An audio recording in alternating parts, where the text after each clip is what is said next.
Um, we've been talking a lot about Maimonides and how he's committed to reason in just about every single topic so far that we've discussed, in prophecy, in negative theology, idolatry.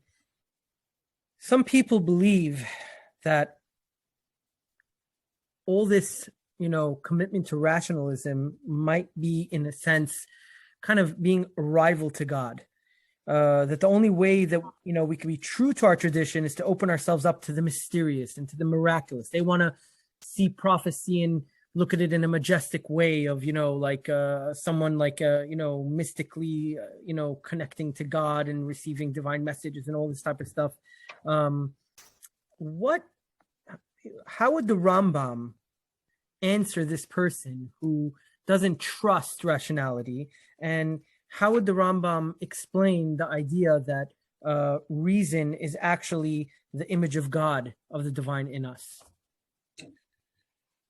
Well, what is idolatry? Idolatry, the second commandment prohibits idolatry.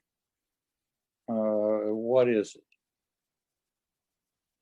He thought it was worshiping something that is presented to you by the imagination, not by reason. Okay, now we just said a prophet has both.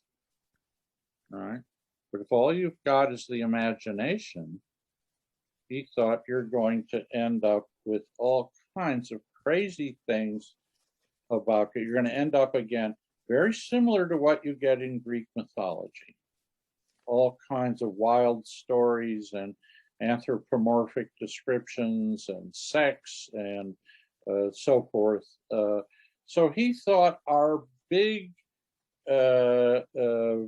protection against that sort of thing was reason. The only way to guard against idolatry is to think this stuff through rationally. Okay, so if you don't do that, you are subject to the wild cravings of the imagination. Now, at one point in the Guide of the Perplexed, he equates the imagination with the Yetzer Hara, with the evil impulse. That's it. In other words, it's the seat of the worst possible sin you can commit, which is idolatry, which is the worship of an imaginary image, a fiction of the imagination. Now, let's take this one more step. What is clear from this is that for him, idolatry is more than just bowing to a piece of clay or a piece of wood. That's what it was in the ancient world. We know that. But for him, you can commit idolatry in your mind. Okay? If you pray to an image of a man on a throne, or you and a woman on a throne, if you pray to an image of something like Zeus or Poseidon, if that's what you're doing when you pray, then he thought your prayer is worthless and you violated the second commandment. You're an idolater. Okay, so it doesn't have to be physical. And the only thing to protect you from it is your rationality, is to see that this stuff is nonsense. Okay? So you are right then. The closest that we can get to God is through reason. And again, if you want the Torah to back you up, is it Deuteronomy 4?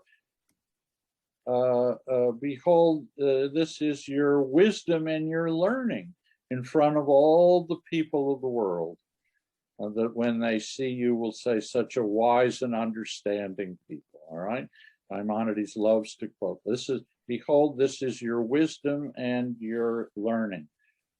Indeed, what does the word Torah even mean? It's often translated and thought by Christians law. It really doesn't mean, it means guidance or instruction. And so what Moses is saying in that, but this is your instruction. This is your instruction that God is giving you, which he takes, I think quite correctly, as an immediate association with rationality. I mean, what else? By the way, what else does the book of Deuteronomy prohibit? Now that we're on that subject, it prohibits sorcery, witchcraft, sorcery, black magic, necromancy, all kinds, crystal fortune telling, Why? Why does it prohibit that stuff? Because it's the rejection of rationality.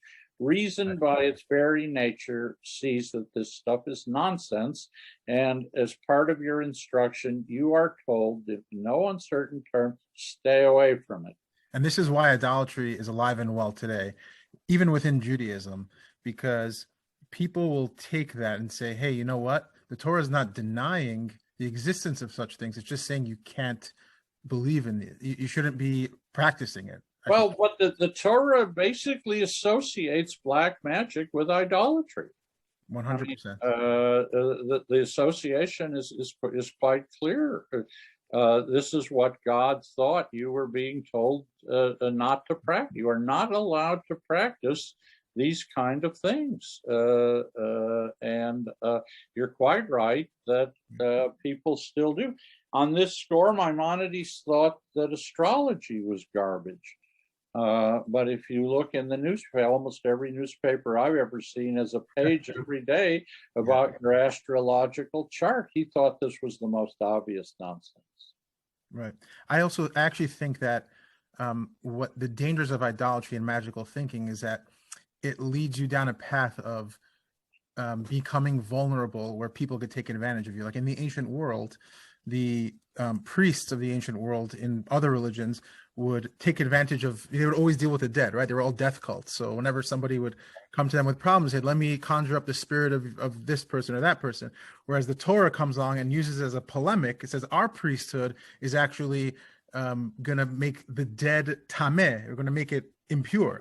And we're going to actually, use a checks and balance system to minimize their power and their ability to abuse their power by not giving them land and not giving them basically they have to live off of like the tithes. So that was a way of kind of shifting the focus of what priesthood is in the ancient world. And that's just one example. No, that's right. I mean, it compared to Egypt, we have a whole society that is, I would say, obsessed with death and the next world. And I think you're quite right in what you say. And it's very much alive today. Because what we're doing is very different. It's different from that. And it's also different from the practice of magic and superstition. So don't try that. Right. Well, the point that I wanted to make actually was about the second commandment, is that to answer those people who say, for those who are listening, to answer those people who say that, the Torah never denies the existence of magic. Actually, the Torah never qualifies why something is sheker or false.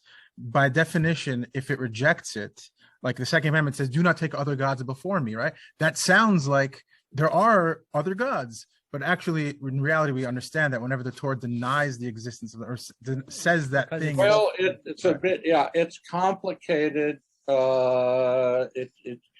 Literally, it doesn't deny the existence of others.